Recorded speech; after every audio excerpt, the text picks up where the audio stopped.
Welcome back. This is the final video for the book, The Lost Treasure of Lincoln County. I have enjoyed reading this book to you. I hope that you have enjoyed it, and I hope that you have learned something about the American flag. I hope that you have learned a little bit about the immigrants that came to America, why they came, and the kind of lives they had after they got here. And we've got two more chapters. This chapter is called The Reward. And if you'll remember when we left off, Mr. Sifford told Jonas and Dale that he had a friend from the museum who wanted to meet with them. So let's see what happens. On Tuesday evening at 6:30 p.m., Jonas, Dale, and their parents arrived at Mr. Sifford's house. Dale rang the doorbell and Mr. Sifford quickly opened the door. Greetings were exchanged and they all made their way into the dining room. Mr. Sifford had cleared off the dining table so everyone could gather around it and discuss the treasure. They all sat down except for Mrs. Sifford and the man from the Lincoln County Museum. He introduced himself as Clarence Alexander. Mrs. Sifford served all the guests a slice of homemade chocolate cake. The adults had coffee and the boys, of course, had a glass of cold milk. Mr. Alexander began by saying, "Thank you for coming here this evening. Last week Harry asked me to stop by to see what he called something of historical interest. Harry is always coming up with something interesting, and so I was happy to stop by to see what he had. He started by showing me the small wooden box that you boys found by the creek and its contents. And then he showed me the large chest that you found in the horse stable on the other side of the creek." Mr. Alexander walked over to the table where all the items were laying on the velvet cloth. Jonas's and Dale's parents were seeing those items for the first time. They stretched their necks and looked at them the best they could. Mr. Alexander picked up the pouch of coins and brought it to the table. These coins are in incredible shape. They were minted in Charlotte in 1839, and they are very rare. In today's market, these coins are worth probably about $800. The market value goes up and down every day, so that value will change over time. There were 30 coins in there for a total of $24,000. "Holy smokes," cried Jonas. "We're rich." "Well, let's not get too excited now," said Jonas's dad. "You and Dale found the treasure, but it may not belong to you. Let's see what Mr. Alexander has to tell us." "Gee whiz," said Jonas. He was disappointed, and Dale's broad smile turned into a look of disappointment. Mr. Alexander continued, "Your dad is right, Jonas. The treasure was found on property still owned by the Sifford family. Although you found the treasure chest, legally it belongs to the landowner. But let's continue with the other items." The next items Mr. Alexander brought over to the dining table were the German Bible and the jar of papers. He opened the jar and laid the contents onto the table. The value of these items is more of a historical value rather than a monetary value. They show historians the cost of land, tools, supplies, and farm animals from about 1835 until 1846. This is also a rare find and of great interest to those of us who study history. The German Bible falls into the same category as the receipts and the deed. The Bible has a sentimental value that cannot be measured in dollars. The Sifford family will be thrilled to know that you found it. They have heard in family stories over the years that this Bible existed, but they had never been able to locate it. The American flag is of sentimental and historical value. It has become thin and fragile over the years and must be stored properly so that it doesn't continue to deteriorate and tear. I can help with that, and I will tell you more about that in just a minute," Mr. Alexander said as he carefully placed the flag on the dining table for everyone to see. "And now we've come to the diary of Joachim Sifford. This diary is full of detailed information about the Siffert family, as well as the German way of life, both in Germany and in America. It gives us an idea of why so many Germans arrived in America around 1750. It tells us the weather conditions were so severe that the animals and crops died. And as you know, without animals and crops for food, the families could not survive. They had to make a hard decision on whether to stay in Germany or to move to America. It must have been difficult leaving their family and friends in Germany and moving to a land far away. But on the other hand, they had much to look forward to in America. Sometimes people made sacrifices in order to gain freedom and opportunity. America was full of both. With that said, Mr. Alexander sat down in the chair at the head of the table. "Mr. Alexander, I have a question for you," said Jonas. "Why was that first small wooden box in a different place by the creek?" "Great question, Jonas," said Mr. Alexander. "The small wooden box was probably somewhere in the old Siffert house. That house is gone now because in 1916 we had a terrible flood in that area. Many houses, including the old Siffert house, washed away. And as the water went down, many things from inside those structures ended up in the creek bed. We've actually found numerous things over there over the years. That wooden box was probably buried under enough dirt and rocks that it remained hidden until your sharp eyes spotted it." "I have a question for you too, Mr. Alexander," said Dale. "Why did John Siffert bury his treasure in the horse stable?" "That's a great question, Dale. You two boys have been doing some serious thinking, I see," said Mr. Alexander. "We don't know for sure the answer to that question. People in this area over the years suffered through many hardships, storms, fires, Indian raids, and the Civil War, just a few of the hardships they experienced. John Siffert was a smart man. He knew that it was possible that something could happen to him, his family, or his home. And he wanted to make sure that he had the items that were of value to them in a safe place away from the main house. The coins could help his family with food and shelter. I lost my place. The other items showed that he was a proud American and that he did not want future generations to forget his family that came to America before the American Revolution. It is possible that over the years he forgot about the treasures in the horse stable, or John Siffert may have just kept it a secret, believing that his family would discover the treasure map once he died. I am sure he never dreamed it would take over 100 years to discover."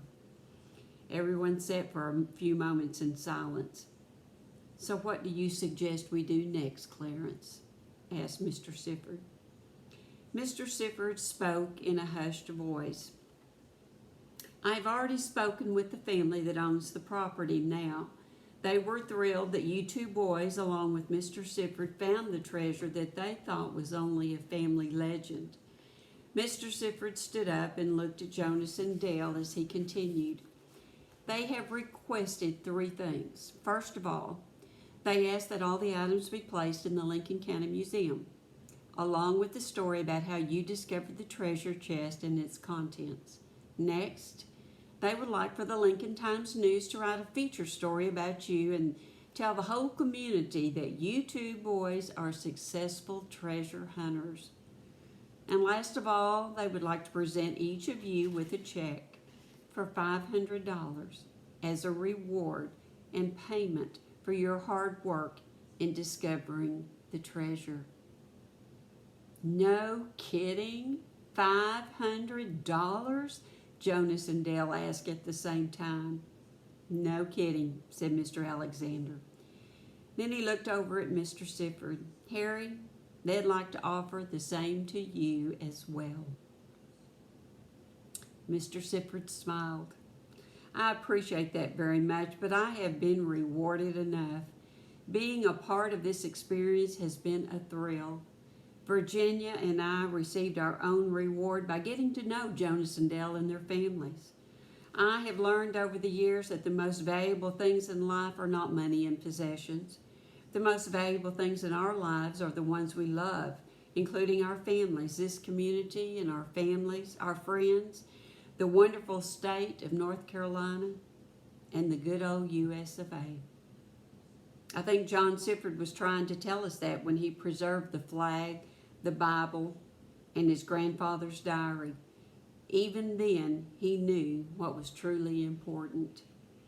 "If you boys don't mind," said Mr. Sifford with tears in his eyes, "I'd like to split my reward with the two of you." He looked at Jonas and Dale and smiled. The boys jumped up from the table and gave Mr. Sifford a hug. "You're the best friend ever," said Dale. Jonas had tears in his eyes and couldn't say a word. Chapter 15, American Heroes. Over the years, Jonas and Dale grew up to be fine young men of which their parents and Mr. and Mrs. Sifford were extremely proud. Jonas played on the Lincolnton football team and Dale marched in the band. They remained friends and enjoyed visiting the Lincoln County Museum together from time to time to look at their treasures. The newspaper article in the Lincoln Times News made Jonas and Dale local legends. Mr. Alexander contacted Jonas, Dale, and Mr. Sifford several times to speak to local historical groups and tell about their adventure. They were local heroes, and they always found a way to be in the 4th of July parades. Mr. and Mrs. Sifford continued to live in Lincolnton and often attended Lincoln High School football games so they could watch Jonas play football and Dale march in the band at halftime. The boys visited Mr. and Mrs. Sifford every summer during the month of June so they could reminisce about their big adventure of 1958. They would laugh at how skittish Dale was of lizards and spiders. They remembered how lucky it was that the rain sent them running to the horse stable, and they remembered the lessons they learned from John Sifford's treasure chest.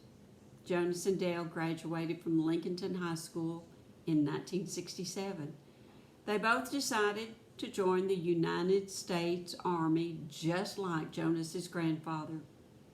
Their parents were proud that the boys wanted to serve their country by being in the Army, but they knew that Jonas and Dale would be in many dangerous situations if they were sent to fight in Vietnam. Vietnam is a small country on the other side of the world from North Carolina in Southeast Asia. Almost everyone who signed up for or was drafted into the military spent some time in Vietnam. The soldiers believed that the Vietnam War was necessary to help preserve peace and freedom in that part of the world.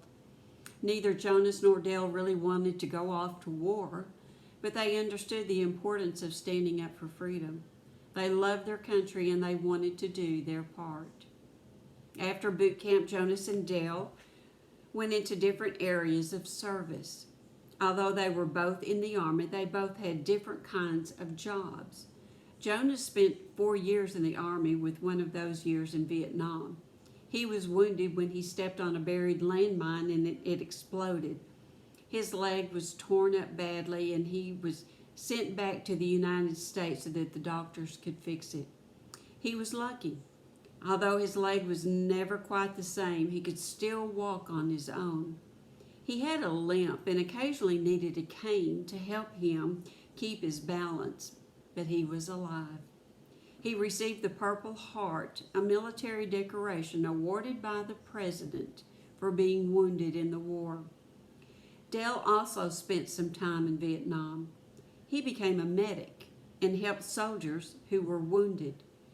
He did his best to help each and every one of them, but sometimes his injuries were too severe and they did not survive. Dale kept his eyes open for Jonas and hoped he would see him. When Dale left Vietnam in June of 1971 to return to Lincolnton, he hoped Jonas would be alive and well and living across the street from him again. Dale arrived at his home one summer afternoon in June. That evening, he and his parents sat outside under the trees in the front yard and watched the fireflies flying around, giving them a light show. Dale had a lot to tell his parents, even though there were some things he chose not to tell them. War can be ugly, and the stories are not always stories that a soldier wants to talk about. Dale was glad to be home and relaxing in a country that was free from war and the sounds of exploding bombs and gunfire. He was thankful that he didn't have to carry a gun with him to protect himself from an enemy. He was thankful that he could go to bed at night, sleep well, and know that in the morning he had the opportunity to find a job or go to college. He lived in the land of opportunity, and he wanted to make the most of it. While Dale was talking with his parents, he saw someone walking across the street with a noticeable limp. It took a minute for him to realize that he was looking at his longtime friend, Jonas. He jumped out of his chair and ran to his buddy. When he got to Jonas, he wrapped his arms around him and cried. Grown men do cry sometimes. They had wondered for so long if the other one was okay, and it was a great relief for them to finally see that each other was alive and well. They decided to go see Mr. Sifford that next morning. It was time for another reunion, and because it had been 4 years since the last one, they rang the doorbell, and Mr. Sifford opened the door. He could not open the screen door fast enough to give the boys a big, heartfelt hug. He was so proud of the boys who had now grown into men. They spent several hours talking about the past and sharing plans for the future. The 4th of July was scheduled for the next week. The mayor asked Jonas and Dale to be at the beginning of the parade as the grand marshals. They would ride in a new Mustang convertible from the Ford dealership. They had come a long way from the bicycles decorated with streamers and flags. Jonas and Dale knew this parade would be far different from the other parades they had been in over the years. The pride, love, and respect they had for the United States of America was greater than ever before. They thought about Joachim Seifert leaving his homeland in 1753 and coming to America to a brighter future for his family. They thought about Leonard Sifford leaving his father in Pennsylvania and moving to North Carolina, knowing he would never see his father again. And they thought about John Sifford and his wisdom in hiding his most valuable possessions so that history would be preserved. Jonas asked his mother if he could place his grandfather's flag on the seat of the car during the parade. She was honored and dusted off the triangular flag case and for its new place of honor. Jonas and Dale wore their army uniforms and rode proudly in the shiny red convertible. They waved to the crowds of people who lined both sides of the street. Jonas and Dale's parents proudly waved the flags as the boys came by. Tears rolled down the cheeks of the mothers, and the dads slapped each other on the back. Mr. and Mrs. Sifford stood with their neighbors, waved their flags proudly, and smiled at the hometown heroes. It had been quite a journey for the boys. It had all started with Jonas daydreaming about being in a parade and spurring his interest in the American flag.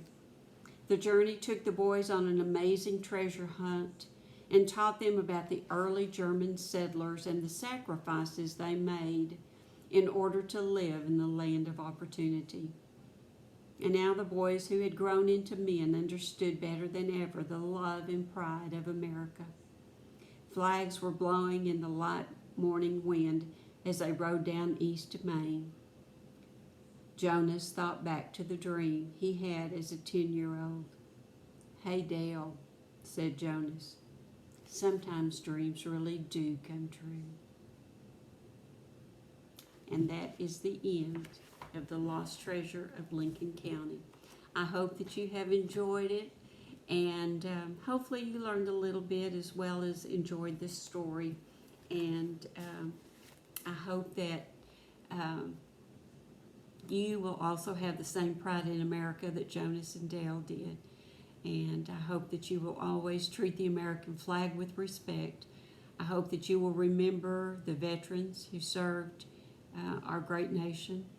And I hope that you will tell them that you thank them for their service. If you have family that is serving now, I want to tell you that I thank them for their service. And I hope that you will let them know that you are proud of them. They give up a lot to be in the Army, the Navy, the Marines, the Coast Guard, they in the Air Force. I don't want to forget the Air Force. They have done a lot for us over the years, and we have very much to be thankful for their time in the military. So thank you for joining me on this, and I enjoyed it, and I hope you did too. Let's remember to take care of our flags, and let's keep that pride in America. Thank you.